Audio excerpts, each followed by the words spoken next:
Bismillahirrahmanirrahim. Kudus al-ilahul wahid, demi nama Bapa, Putra dan Roh Kudus ketiganya yang esa. Shalom sahabat yang dikasih oleh Tuhan. Berjumpa kembali dengan saya di channel ini. Terima kasih buat teman-teman yang selalu setia mendukung perkembangan channel ini dengan cara subscribe, like, komen, dan share. Tuhan memberkati kita. Teman-teman, kali ini kita akan mendengarkan sebuah acara yang menarik untuk kita berikan tanggapan, ya. Muncul di beranda saya dan lalu saya mendengar, dan nampaknya bagus untuk ditanggapi karena yang di dalam itu kumpulan-kumpulan polemikus muslim yang selama ini lebih banyak membahas tentang kekristenan, Alkitab. Bahkan mereka ini lebih suka membahas tentang apologetik Kristen dan juga yang berkaitan dengan Kristenan. Mereka semua hampir di dalamnya, termasuk dalamnya ada Ustaz Zuma, HMC dan lain sebagainya. Apa yang mereka bicarakan, mari kita simak teman-teman. Jangan skip, dengar baik-baik supaya kita tahu apa rencana-rencana mereka ke depan ini, ya. Oke, ini dia videonya.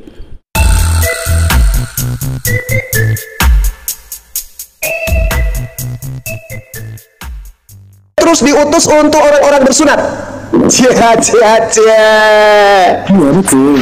Itu betul. Berarti untuk Bani Israel. Tunggu saudara Mas, kita tunggu ini. Abedu untuk silakan Bedu, silakan. Ya. Saya bacakan dulu tadi ya. Saya bacakan dulu apa yang dia berkhotbah di hari Pentakosta itu, pencurahan Roh Kudus. Masih mau Petrus sedang berbicara kepada orang Yahudi, ya, bangsa Israel. Dia 39. Sebab bagi kamulah, kamu di sini siapa? Bangsa Israel, orang Yahudi. Nah, ini berarti sudah mematakan, ya, bahwa Suma bilang perjanjian baru itu untuk non-Yahudi. Tapi di sini Petrus berkata, bagi kamulah janji itu, dan bagi anak-anakmu, dan bagi orang yang masih jauh. Kenapa Petrus mengatakan bagi kamu itu? Nah, kita bisa melihat, ya, sebenarnya pemulihan ini sebenarnya untuk orang Israel, bukan non-Israel. Misalnya kita bisa lihat kita lihat, ya, di Yeremia 31, ya. Pembaharuan Israel, ya, ada di pembaharuan Israel ini ada di Yeskel 11, Yeskel 36, Yesaya 31. Makanya ini yang Petrus katakan bagi kamu. Makanya di sini saya ambil dari Yeremia 31 dulu, ya. Mulai ayat 31. Sesungguhnya akan datang waktunya, demikian firman Tuhan. Aku akan mengadakan perjanjian baru dengan kaum Israel dan Yehuda. Ini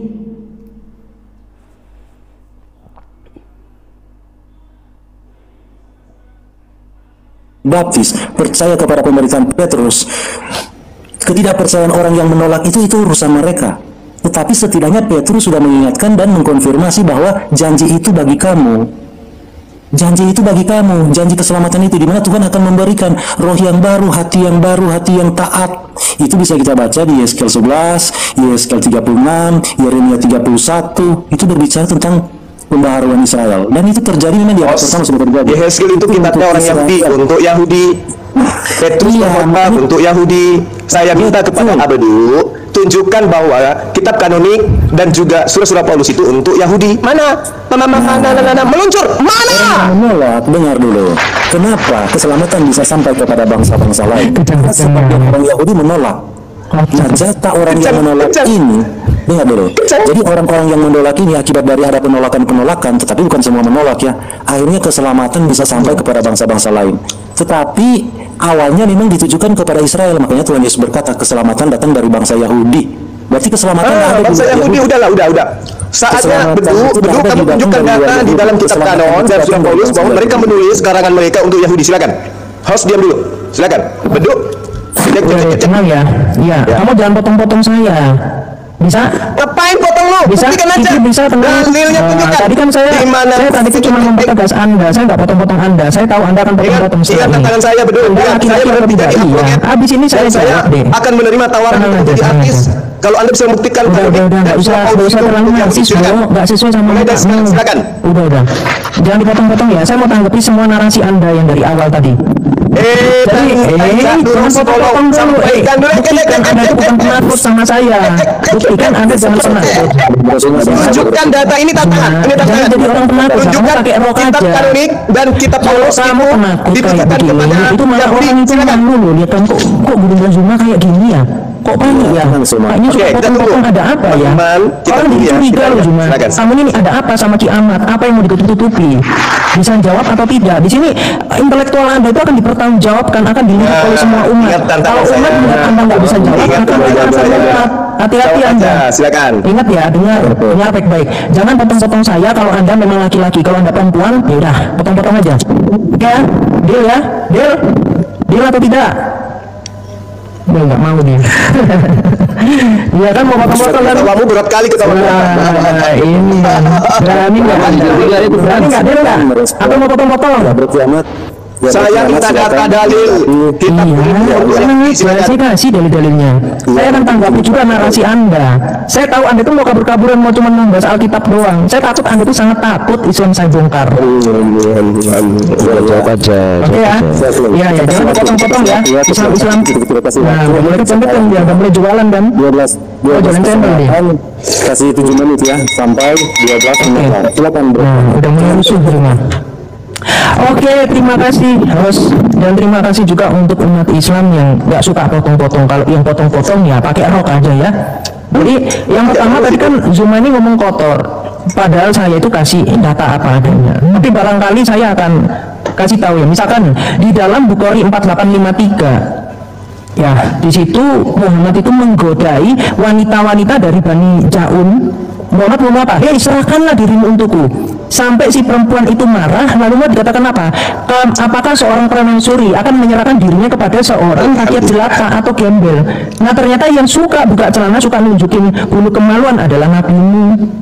Di dalam Quran surah At-Tahrim ayat 1-5 dan juga di dalam hadis Bukhari volume 3 buku 43 hadis nomor 648 dan juga dipertegas di dalam fatwa 90455, ternyata Muhammad itu melakukan hubungan intim dengan budaknya sendiri atau pembantunya yang namanya adalah Maria Al-Qibtiyah, dan itu dipergoki oleh Hafsah. Dan di dalam tafsir At-Tabari Hafsah mengatakan demikian, bagaimana mungkin hal ini bisa terjadi padahal aku ini adalah perempuan yang paling lemah. Lalu Muhammad menjawab apa? Diamlah, jangan beritahu ini kepada siapapun. Nah, jadi ketahuan kan siapa yang suka nunjukin bulu kemaluannya, yaitu Muhammad. Dan sosok yang kelakuannya cabul seperti ini sudah tidak mungkin dia adalah seorang nabi yang mulia, apalagi untuk ditiru. Yang nggak pantas yang ada digerebek.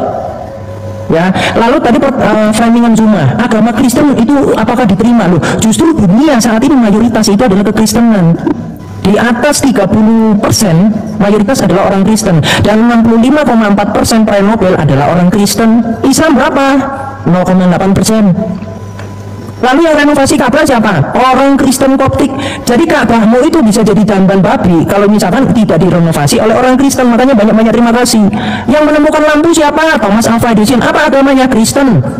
Jadi menunjukkan bahwa Allahmu tidak mampu menjadi bola lampu, makanya butuh orang Kristen. Makanya banyak-banyak terima kasih. Kalian itu Arab itu bikin apa selain obat kuat? Jawab, ya nanti Anda jawab itu. Lalu di dalam Bukhari 1165, ternyata setelah kematiannya Muhammad yang dia itu sudah membusuk di dalam Darimi 83, di situ Ibnu Abbas mengatakan, udah kalian jangan sembah lagi Muhammad karena dia itu sudah mati, sembahlah Allah yang tidak mati. Ternyata para sahabat itu melakukan penyembahan kepada Muhammad ketika dia hidup. Makanya ada banyak sekali bentuk pengkultusan Muhammad kepada dirinya. Misalkan di dalam kitab Mafahim Yajibu, Muhammad darahnya diminum, kencingnya diminum, ya bahkan rambutnya di dalam hadis Muslim 1298 itu Muhammad bagi-bagi tuh, ketika rambutnya dipotong dibagi-bagi, orang-orang mengambil berkah. Nah, ini disembah-sembah. Lalu di dalam Bukhari 2529, ketika Muhammad ini membuang dahak, maka dahaknya itu akan dijadikan rebutan dan dilap-lap ke muka dan seluruh badannya. Lah kok jadi skincare? Ini Nabi model apa sih? Bahkan kalau Anda cek di dalam Bukhari 181, Muhammad itu cuci tangan, wudhu, lalu suruh dua orang yang saat itu pengikutnya disuruh minum itu air bekas kobokannya dia. Jadi jelas ya, jadi nabimu ini mengkultuskan dirinya, yang sampai di dalam Sirah Nabawiyah Ibnu Hisham dikatakan setelah kematiannya Muhammad, maka orang-orang muslim saat itu murtad mayoritas, dan kemudian mereka semua kembali ke Islam. Kenapa? Karena gubernurnya mengatakan siapa yang keluar dari Islam maka akan halal darahnya. Itu juga yang dikatakan Muhammad di dalam hadis Nasai 3991. Bahkan di dalam Bukhari 4669 dikatakan yang keluar dari Islam dibunuh, yang membunuh akan mendapatkan pahala. Lah kok ngeri ajarannya.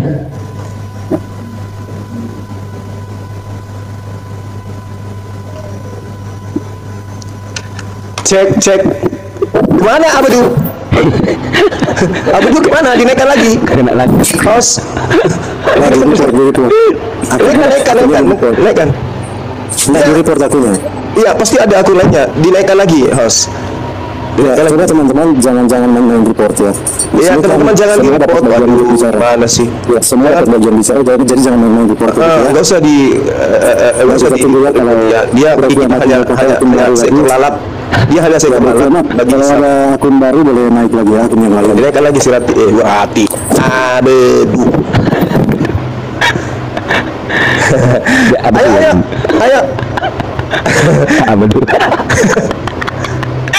Abedu, silakan Abedu. Kamu tinggal sini. Islam sama saya. Udah ada tenang cuma. Kamu belum menunjukkan data sama sekali. Belum mulutnya. Iya, Bukti nanti saya jawab. Itu untuk Yahudi. Silakan. Ada. Tenang dulu aja kamu ya. Ya, lalu selanjutnya tadi kan udah jelas ya tentang siapa yang keluar dari Islam maka akan ditebas itu lehernya. Menurut surah 8 ayat 12 sampai 13 juga dikatakan siapa yang menentang Allah dan Rasulnya maka di ayat 12-nya akan ditebas lehernya dan akan dimutilasi setiap ujung-ujung jarinya. Jadi inilah ajaran Islam dan jelas itu bertentangan menurut Tuhan Yesus di dalam Yohanes 16 ayat 2 ya. Lalu kalau kita cek lagi tadi si Zuma ini mensarkas ya bahwasanya Muhammad ini sosok yang normal atau tidak. Sebenarnya perlu dipertanyakan karena di dalam Bukhari 2393 Muhammad ini mengatakan tidak satupun wahyu yang turun kepadaku tanpa dia di dalam bajunya Aisyah ya. Jadi Nabi ini suka pakai baju perempuan, barangkali nanti suka pakai celak, nah kencingnya jongkok, nah itu ciri-ciri perempuan itu, ya. Jadi ya silakan Anda pikirkan normal atau tidak. Ketika tadi saya tunjukkan Muhammad itu dikultuskan, bahkan air wudhunya diminum, disuruh orang minum dan seterusnya. Nah itulah Muhammad. Gak ada satupun Nabi. Jadi saya tantang Anda, tunjukkan saya ada Nabi di dalam Alkitab yang kelakuannya kayak Muhammad. Tukang kawin iya, tukang ngebas orang iya. Bahkan di dalam Bukhari 1405 Muhammad itu mencongkel mata seorang pencuri, memotong tangannya dan kemudian menjemur di panas dan kemudian ini oleh besi panas itu matanya itu. Nah kelakuan yang kayak begini, nah itulah padahal Tuhan Yesus mengatakan di dalam Yohanes 5 ayat 22 Bapak tidak menghakimi siapapun melainkan telah menyerahkan penghakiman itu sepenuhnya kepada Yesus Kristus. Jadi penghakiman itu nanti lah kok tiba-tiba Muhammad pakai main hakim sendiri. Ini gimana konsepnya? Lalu tadi tentang kenabian. Nah Muhammad ini kan sudah saya tunjukkan tadi di awal dalil-dalilnya bahwa dia adalah nabi palsu yang Anda tidak sedikit pun membantah itu. Anda malah lari-lari ke sana kemari.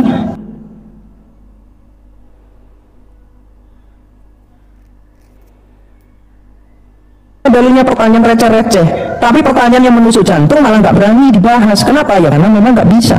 Dalil saya itu bukan untuk dibantah, tetapi untuk diaminkan. Jadilah Islam yang kafah, Islam yang murni, yang memang menteladani semua ajaran-ajaran yang sebelangsat ini. Ya. Contoh apa tanda Nabi Muhammad? Tumor. Di mana? Di dalam hadis Muslim 4329 di situ dikatakan di punggungnya Muhammad itu ada benjolan sebesar kutil. Nah tiba-tiba di dalam Tirmizi 3577 yang sebesar kutil itu membesar menjadi sebesar telur burung puyuh. Itu yang dibilang oleh Waroka ini loh tanda kenabian. Nah kalau tanda kenabian model warna merah begitu merah merona itu mah tumor. Orang tandanya tumor kok malah dibilang ini tanda kenabian. Tanda kenabian, dengar dulu cuma, jangan keceng-keceng dulu sama saya. Di dalam 1 Raja-Raja 19 ayat 16, seorang nabi itu harus diurapi. Nah, udah motong-motong kan, pakai kayak gitu kayak bocil. Inilah burung kalian lihat kualitasnya. Mana dalil? Keceng-keceng kan, udah deh. Surah Paulus. Tadi saya bilang kalau motong-motong berarti Anda takut, Anda itu perempuan kalau Anda potong-potong. Anda mute dulu deh, jangan keceng-keceng ya. Nanti saya jawab itu pertanyaan. Mana? Tenang dulu ya. Nah, selanjutnya Muhammad itu adalah anak haram. Apa buktinya? Kalau Anda cek ya, saya bisa tunjukkan semua datanya, tapi karena ini banyak sekali. Jadi gini, Abdul Muthalib itu menikah dengan Hala dan juga Abdullah itu menikah dengan Aminah di hari yang sama.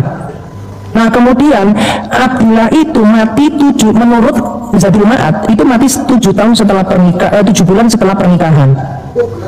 Nah jadi di situ dikatakan di dalam Sirah Nabawiyah Ibnu Ishaq dan juga Ibnu Hisham, Syekh Saiful Al-Mubarakfuri juga dikatakan Abdullah itu sudah melakukan hubungan intim kepada Aminah itu setelah pernikahan, sehingga di situ dikatakan sudah dikandung. Nah 7 bulan kemudian bapaknya ini meninggal.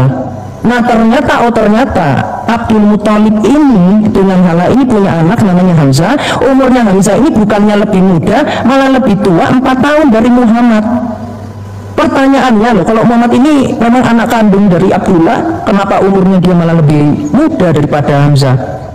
Nah sedangkan kalau setelah kita cek di dalam tradisi pagan, ternyata ada pernikahan tradisi yang namanya arat. Arat itu satu perempuan digauli 9 laki-laki. Nah jadi terbukti ya, ternyata Muhammad itu adalah anak dari hasil zina. Anda kalau bisa bantah itu, saya sembah. Kalau ada Islam yang bisa buktikan data saya palsu, saya sembah. Ya. Lalu di dalam surah 3 ayat 161, Muhammad itu dituduh oleh para sahabat. Di dalam tafsir Ibnu Abbas dikatakan bahwasanya Muhammad itu mencolong sempak merah, sempak perempuan. Nah kira-kira itu untuk apa Zuma? Ya, jadi kalian jawablah pertanyaan saya, udah numpuk nggak dijawab. Jadi adabnya sosok junjungan ini tuh apa? Sehingga kalian tuh merasa, oh kami itu penyempurna, ajaran sebelumnya itu nggak benar, diubah-ubah. Lah kok yang ternyata setelahnya sehancur gini junjungannya, gimana sih? Bahkan di dalam surah 4 ayat 24, surah 23 ayat 5 sampai 6, ajaran Islam itu membolehkan untuk memperkosa para tawanan perang. Ajaran model apa yang mengajarkan pemerkosaan? Di situ udah jelas para perempuan itu nggak mau dibuka celananya, malah kemudian diturunkan ayat sama Muhammad. Oh tidak. Nah, iya Malik Bahar. Iya itu Muhammad pedofil. Diperkuat di dalam Abu Daud 1841 dan juga di Tirmizi 2942. Siapa yang bisa membuktikan data saya palsu? Saya open cam. Saya kasih data pribadi saya. Ya, kok kena report lagi, Abang Kukiamat. Bagaimana host? Apa tadi Kiamat kena report terus dia menunjukkan Islam ini terlalu ketakutan ya jalannya di surat Paulus ini terlalu cengeng kalau Islam yang diberitakan kiamat itu kebenaran. Ini yang haram. Makanya kalau Muhammad bukan haram dibantah dong. Dijamin apakah kemudian report-report si Abdu sudah menunjukkan lagi Bang Kiamat kita bongkar-bongkar ya kadun-kadun ini ya kadun-kadun yang sok Arab-Araban. Kalau Muhammad itu adalah anak haram. Ada kita dengar Muhammad adalah anak haram. Ada kita bongkar-bongkar jawaban. Tidak ada jawaban. Giliran saya sekarang adalah anak. Giliran saya sekarang host. Giliran saya biar kalian biar Islam ini Dr. Rabies diturunkan aja ya. Adalah anak haram, penjahat kelamin dan pedofil. Dr. Rabies ini diturunkan. Dr. Rabies jadi di luar Israel kamu kalian. Dr. Rabies yang di luar Israel itu adalah hukum Muhammad. Giliran saya Tuhan Mekah. Suara saya besar host. Anda nggak sanggup. Jangan ini mic saya ini sangkakalanya malaikat Israel. Ini mic saya ini sangkakalanya malaikat Israel. Kalian tidak akan mampu untuk melawannya. Turunkan aja. Giliran saya. Dan saya tanggapi tadi pertanyaan Anda. Oke, silakan. Jadi burung dan Malik, mari kita nikmati hari ini ya. Bagaimana hari Anda? Nikmati hari ini. Tentu saja antara Islamnya. Iya, jadi aku akan menikmatinya. Iya, jadi saya berharap ini Islam bisa bantah ya. Jangan malah kalian itu sembunyi-sembunyi sama ajaran palsu tabu begini ya. Tolong ya, Pak Ustadz, jangan ditutup-tutupi ajarannya. Jadilah Islam yang kafah itu tempel di jidat kalian ya. Iya, nggak apa-apa kok. Mau Muhammad itu penjahat kelamin, mau Muhammad itu seorang pedofil, mau Muhammad kalian sembah, nggak apa-apa kan kalian. Iya, jadi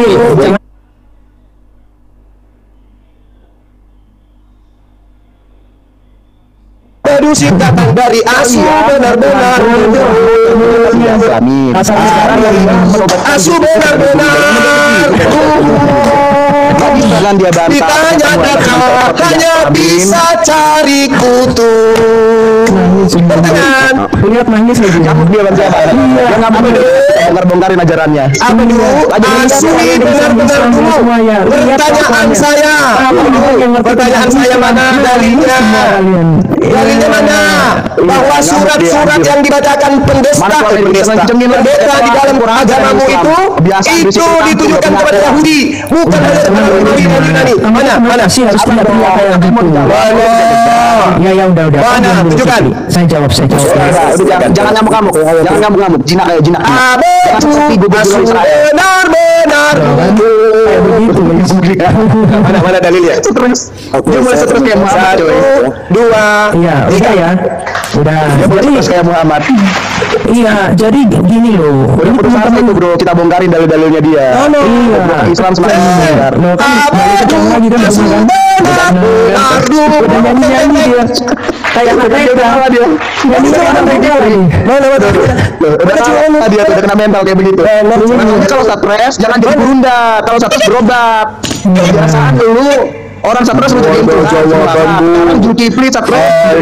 Apa dulu? Asli benar-benar dulu. Mana jawabanmu? Kalau yang ada di Kristen itu adalah kitab yang ditulis untuk Yahudi. Ajaran Islam itu harus gila. Kalau nggak gila bukan Muhammad namanya. Tadi kisah para Rasul 2 tidak terjawab. Itu justru untuk Yahudi, kata Petrus. Yang saya tanya, itu berubah. yang saya tanyakan kepada Anda, kalau kitab yang dikarang oleh penulis kitab Kanun dan surat-surat Paulus itu untuk Yahudi, Sekarang kenapa saya akan berhenti jadi apologet dan saya lebih dulu menjadi artis sesuai dengan tawaran yang saja. Komang saya tutup. Tapi kalau saudara tidak bisa menunjukkan data itu, berarti Kristen memang adalah agama pagan yang dikhususkan untuk Romawi dan Yunani tiba di Indonesia bahwa menjajah Belanda dan Portugis. bulan itu Silakan.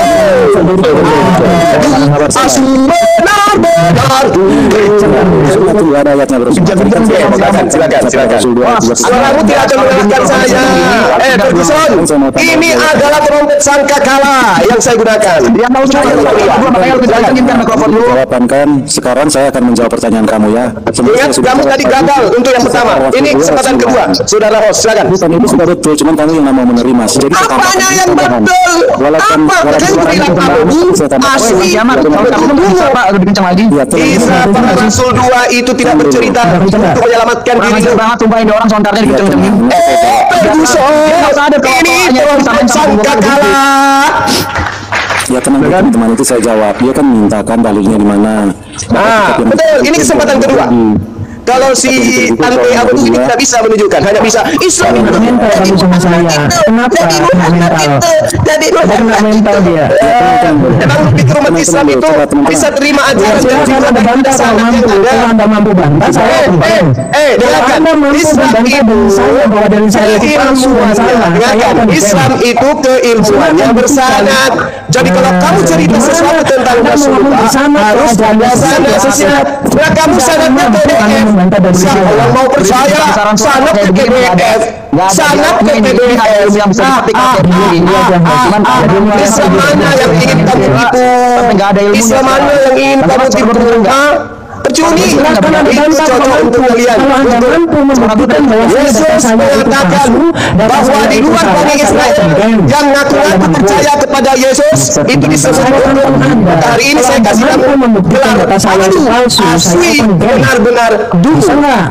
Mana jawabanmu? Bisa atau tidak? Mana jawabanmu? Ini tantangannya. Ini tantangannya. Kalau kamu mampu menunjukkan data bahwa kisah kanonik dan kalangan Paulus itu Bani Israel, ini harusnya juga saya tutup koma. Di aja udah tahu dia pakai sostar. Ini dong jatuh dong. Jangan suara doang. Ferguson, Lu biasa.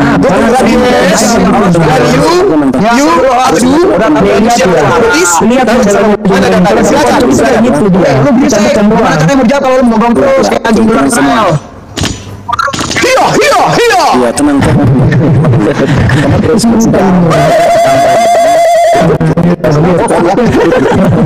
Tidak ada jawaban dari Bani Kulum. Bani Kulum tidak bisa membuktikan kalau kitabnya kitab suci. Ternyata kitabnya hanya untuk Romawi dan Yunani. Silakan. Ini kesempatan kedua. Silakan. Ya udah sontar lu matiin dulu. Nah, syukur kena ribet kan? Bukan saya yang turunkan. Karena saya mau jawab. Pinter banget. Saya mau jawab, dia bertanya, saya mau jawab, dia ngomong terus, saya nggak bisa jawab. Jadi kan yang Suman minta tadi begini, Berisik banget anjir. menunjukkan bahwa perjanjian baru itu memang itu ditujukan kepada orang Israel. Tadi saya sudah bawakan tadi ya, kisah para Rasul 2 ayat 39. Saya baca dulu, nanti selesai ini saya tambahkan juga ayat yang lainnya. Baik teman-teman yang dikasih oleh Tuhan, kita sudah mendengarkan kurang lebih hampir 10 menit pembicaraan yang mereka bicarakan terkait apa yang terjadi di lapangan. Ya, mungkin ini adalah bentuk kegelisahan mereka, kegelisahan yang mana banyak orang juga akhirnya menyadari apa yang dilakukan oleh apologetik Kristen itu mendatangkan buah atau mendatangkan berkat bagi banyak orang. Oke, di zaman internet ini teman-teman tidak bisa lagi dihalangi, tidak bisa lagi ancam mengancam. Yang bisa dilakukan adalah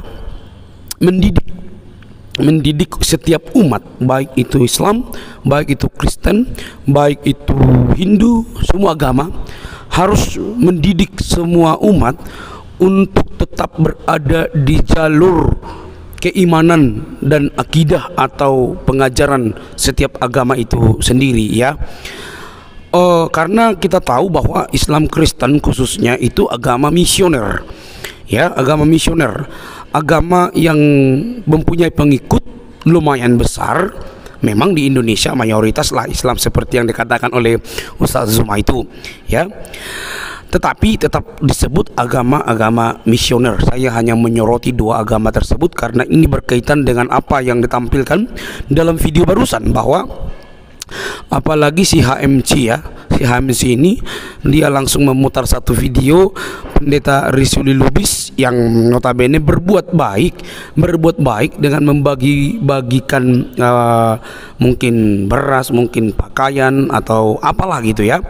Dan di saat yang sama ada muslim-muslim yang merespon sebagai langkah perbuatan baik, ya udah diikuti seperti itu, ya. Namun ternyata tidak semua orang dapat memahami itu secara baik gitu, ya.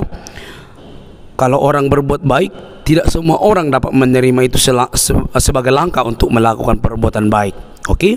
Karena nampaknya hal itu menjadi sebuah opini liar bahwa apa yang dilakukan oleh Pendeta Risuli Lubis pendangkalan akidah menurut pemahaman dan hemat saya. Oke? Nah, teman-teman, apa yang terjadi di lapangan itu bentuk apa ya namanya, bentuk kasih yang dapat dikatakan kita harus memperhatikan semua orang, begitu, ya. Nampaknya apa yang disebutkan oleh Ustadz Zuma dan mendorong rekan muslim itu juga mengarah ke sana, gitu, ya. Mereka sedang membangun sebuah komunitas untuk melayani orang Kristen dengan memanfaatkan memanfaatkan para mualaf. Lalu mereka melayani di lapangan. Lalu di saat yang sama juga mereka bergerak untuk memberhentikan, menyetop langkah-langkah seperti yang dilakukan oleh Pendeta Risuli Lubis, begitu, ya. Padahal saya juga tidak tahu sih apa motifnya Pendeta Risuli Lubis, dan saya juga tidak bilang bahwa dia sedang melakukan sesuatu di luar batas, tapi mungkin dia sedang berbagi kebaikan dengan apa yang dia miliki. Karena memang dia hanya pendeta dan juga orang Kristen, mungkin langsung banyak disalahpahami. Penerima-penerimanya apakah menyalahpahami? Mungkin juga tidak, tetapi akhirnya terjadi multitafsir terhadap apa yang disampaikan oleh si HMC ini, teman-teman. Akhirnya terjadi multitafsir. Maksudnya apa? Misalnya Pendeta Risuli Lubis melakukan itu untuk melakukan kebaikan sebagai ajaran daripada Kristus, dan orang yang datang itu mungkin orang-orang muslim. Ketika dilihat oleh HMC dan rekan-rekan muslim, lalu mereka langsung membuat framing bahwa itu pendangkalan akidah atau mengajak atau segala macam. Nah, ini kan menjadi sebuah pengertian tersendiri, ya, karena latar belakang pendeta dan juga memakai kata-kata haleluya, puji Tuhan dan lain sebagainya, begitu, ya. Tapi menurut saya semua itu harus diartikan dari segi pemahaman, ya, pemahaman. Kalau memang, ya, saya ulangi katakan, kalau memang kita rasa bahwa tujuan langkah-langkah teman-teman itu baik untuk mempertajam keimanan umat, maka yang dilakukan adalah mengajar dengan baik. Kan selama ini ada banyak polemikus muslim, Ustadz Juma termasuk juga di dalamnya, yang sangat membahas terus tentang kekristenan. Nah, nampaknya perkataan-perkataan saya selama ini juga hampir mirip lah. Kalian menafsirkan Alkitab, membahas tentang Alkitab, maka walaupun itu salah, maka kami akan berdoa semoga pembahasan-pembahasan kalian yang salah itu membuat banyak umat muslim untuk mencari tahu dan menggoogling atau mencari di internet dan bertemu para apologetik Kristen, dan akhirnya mereka menerima jawaban yang sebenar-benarnya, yang membuat mereka itu akhirnya pindah keyakinan. Nah, itu kan sebuah langkah juga. Jadi kalau teman-teman umat muslim terkhusus yang membahas tadi semua itu, ayo berhenti membahas tentang kekristenan. Ya, membahas itu tidak penting buat teman-teman karena Anda hanya menafsirkan. Berhenti membahas tentang keimanan Kristen, menafsirkan. Bahas kalau memang Anda tujuannya untuk memperkuat keimanan Islam umat, maka yang dilakukan adalah membahas tentang Quran, hadis, dan mengajarkan itu secara komprehensif terhadap umat, bukan malah menjelekkan Kristen, bahkan menafsirkan Alkitab, menjelekkan Paulus, Kristus, Alkitab, nuduh palsu dan semuanya. Harusnya itu tidak boleh lakukan seperti itu ya. Oke, jadi langkah-langkah yang dilakukan oleh API tadi yang disebut ya, komunitas API. Oke, positif, tapi jangan sampai Anda juga melakukan hal-hal yang kurang tepat begitu ya. Itu hanya sebuah saran gitu ya. Kalau langkah-langkahnya untuk memperkuatkan iman umat, semua agama pun akan melakukan itu, menguatkan iman, membina iman, mengarahkan supaya tetap dalam jalur iman masing-masing.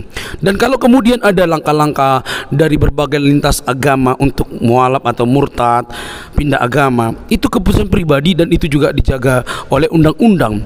Tidak ada hak kita untuk mempersekusi mereka atau melakukan hal yang kurang etis buat mereka, kan gitu. Oke?